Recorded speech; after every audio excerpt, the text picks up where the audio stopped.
मैं सबसे पहले पवन जी से शुरुआत करता हूं जो पंजाब से हमारे साथ जुड़े हैं। पवन जी, आपके लिए तो यह घटना नई नहीं होगी, लेकिन यह घटना अब अंतर्राष्ट्रीय पटल पर बड़े पैमाने पर आई। आपकी पहली प्रतिक्रिया। जो गुरुद्वारे हैं वो सर्व सांझीवालता का यानी कि मानवता की भलाई का संदेश देने वाले धार्मिक स्थान के रूप में जाने जाते हैं। बड़ा आश्चर्य है कि एक लड़की पूरी धार्मिक मर्यादा के साथ अपने सिर को ढक करके अगर वह कुछ सेकंड के लिए अगर योगा करती है जिससे मानव का शरीर शुद्ध रहता है, वो करने पर इतनी कड़ी आपत्ति, लेकिन गुरुद्वारे के परिसर में बमों का इस्तेमाल हो, बंदूकों का इस्तेमाल हो, वहां पे मुसलमान नमाज पढ़े, वहां पे आप मुसलमानों को हर प्रकार की सहूलत दो।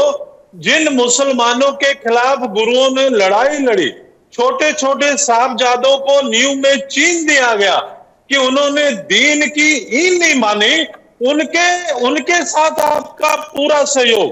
पर जो सनातन हिंदू धर्म के लोग हैं जिन्होंने अपना पहला बच्चा सिख बनाया और सिख बना करके सिख कौम पे फख्र किया, उनकी धार्मिक मर्यादाओं के प्रति इतना जहर क्यों? यह बड़ा सोचने का विषय है, क्योंकि ये हिंदू समाज के ही लोग थे। जब साहबजादों की शहादत हुई, नींव में चिने गए, तो उनकी शहादत के अंतिम संस्कार के लिए राजा टोडरमल ने मोहरे खड़ी करके, आज भी दुनिया में इससे बड़ी महंगी जमीन नहीं, इतनी कुर्बानी देने वाले कौम के लिए इतना जहर क्यों? इस तरह की मानसिकता क्यों?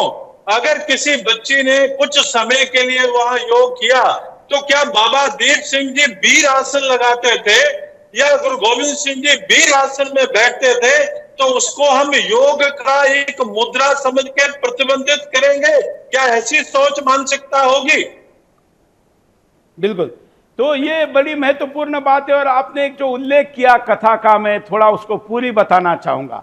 लोग नहीं जानते, हम एक ही थे और एक ही परिवार का बड़ा बेटा सिख बनता था। कथा है, हमारे पूज्य गुरु गोविंद सिंह जी के साहबजादे के शरीर को जब उनके अंतिम क्रिया करनी थी तो वहां के सरदार ने जमीन देने से मना किया, नवाब ने जमीन देने से मना किया। तो जब तोडरमल जी को पता चला, जो कि लुधियाना के बड़े हिंदू व्यापारी थे, उन्होंने कहा कि इसके लिए मैं कोई हर्जाना देने को तैयार हूं या जो मुंह मांगे देने के लिए तैयार हूं, लेकिन अंतिम क्रिया होनी चाहिए। तो उस जिहादी ने कहा कि यहां पर अगर सोने की मोहरें बिछाई जाएगी तो फिर उतनी जमीन हम देंगे। तो उन्होंने सोने की मोहरें बिछाई। बिछाने के बाद उस लालची जिहादी ने कहा कि अरे मोहरें तो आपने सुला के बिछाई है, इसको खड़ा करो। तो सोचो कि लिटाई हुई मोहरों को खड़ा करने के बाद कितना सोना लगा होगा। उन्होंने अपने सारे संपत्ति का दान दे दिया, लेकिन उतनी सोने की मोहरें वहां खड़ी की ताकि हमारे साहबजादों का वहां पर अंतिम क्रिया हो सके। ऐसा बंधन जिनमें है, उनके साथ इस प्रकार का व्यवहार कभी स्वीकार नहीं होना चाहिए। और इसलिए आज का बिंदास बोल हम इसके लेकर कर रहे हैं।